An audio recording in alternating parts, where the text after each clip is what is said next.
Hola a todos, soy Cris y en este vídeo vamos a trabajar cómo reconocer el sujeto en diferentes oraciones.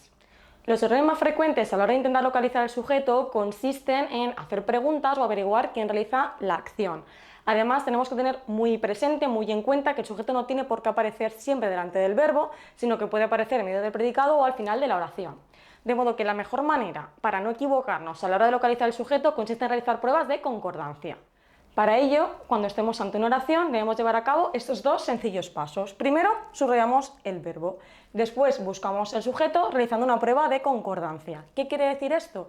Que el sujeto tiene que concordar con el verbo en persona y número, de modo que si cambiamos el número del verbo, es decir, singular, plural, plural o singular, aquella palabra o grupos de palabras que no encaje, que no cuadren, será el sujeto.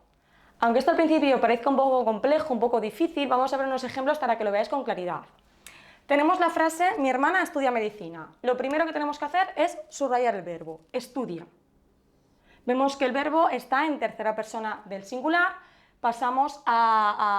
cambiamos el número del verbo al plural porque tenemos que hacer una prueba de concordancia. Mi hermana estudia medicina, jamás diríamos eso, diríamos mis hermanas estudian medicina. De modo que la palabra que no encaja cuando cambiamos el número del verbo será el sujeto. Mi hermana estudia medicina. Pasamos a la siguiente. Me duele la barriga mucho. Subrayamos el verbo. Me duele, está en singular. Pasamos al plural. Me duelen la barriga mucho. Diríamos me duele la barriga mucho, diríamos me duelen los pies mucho. De modo que la barriga es el sujeto. Vemos que el verbo está en singular, necesariamente el sujeto tiene que ir en singular. El bocadillo es de jamón. De nuevo vemos aquí el verbo es en singular. Lo pasamos a plural. El bocadillo son de jamón. No, los bocadillos son de jamón.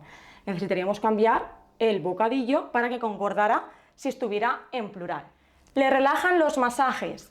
Primero subrayamos el verbo, relajan, vemos que está en plural, cambiamos el número al singular. Le relaja los masajes. No tiene sentido. Le relaja el masaje en todo caso, de modo que el sujeto sería los masajes porque concuerda con el verbo. Juan y Pablo volverán para cenar. Volverán. Tercera persona del plural, lo cambiamos al singular. Juan y Pablo volverá para cenar. No tiene sentido. Pablo volverá para cenar o Juan volverá para cenar, pero Juan y Pablo volverán para cenar. Juan y Pablo es el sujeto. Esta casa era de mi abuela. Cambiamos del singular, pasamos al plural. ¿Esta casa eran de mi abuela? No, esta casa. Singular porque el verbo está en singular. Pasamos ahora a ver estas otras oraciones. Me pusieron los vendajes el martes. Subrayamos de nuevo el verbo. Me pusieron. Vamos a cambiar del plural al singular. Me puso los vendajes el martes. Vemos que la oración sigue teniendo sentido, sigue teniendo concordancia. De modo que la prueba que estamos haciendo, la ley de concordancia, no nos está funcionando. ¿Por qué? Porque el sujeto no está presente en la oración, sino que es tácito, omitido o elíptico, como prefiráis llamarlo. De modo que tenemos que buscarlo fuera de la frase, fuera de la oración, en el contexto. Vemos que está en tercera persona del plural. Me pusieron los vendajes el martes, por tanto, ellos me pusieron los vendajes el martes. Ellos o ellas me pusieron los vendajes el martes. Vamos a ver otro ejemplo. Dijeron mentiras. Vemos la tercera persona del plural, lo pasamos al singular. Dijo mentiras, sigue teniendo sentido la oración, no nos vuelve a funcionar.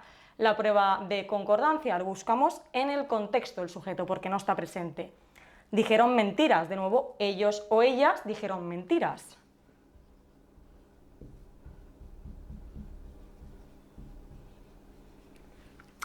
Le regalaré un par de calcetines.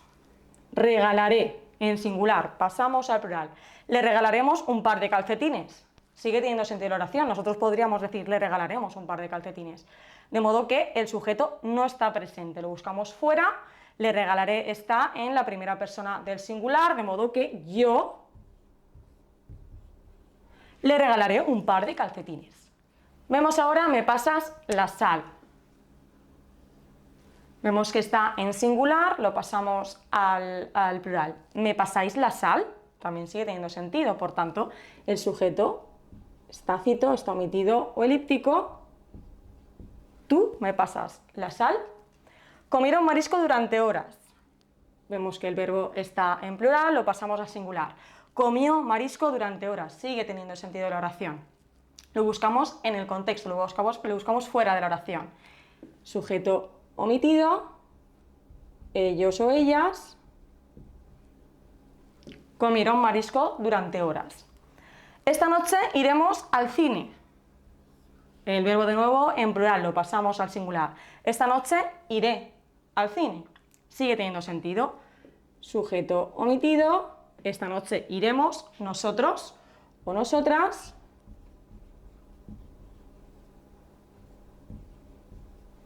Iremos al cine. Una vez estudiado cómo reconocer el sujeto, debemos tener muy en cuenta que existen oraciones en las que no hay sujeto, ni expreso ni tácito. Son las llamadas oraciones impersonales. En muchas de estas oraciones se describen fenómenos atmosféricos, como mañana nevará todo el día. Vemos el verbo nevar. Os he puesto el ejemplo hace mucho calor. Aquí el verbo es hacer, pero se refiere también al clima, al temporal. Hace mucho calor.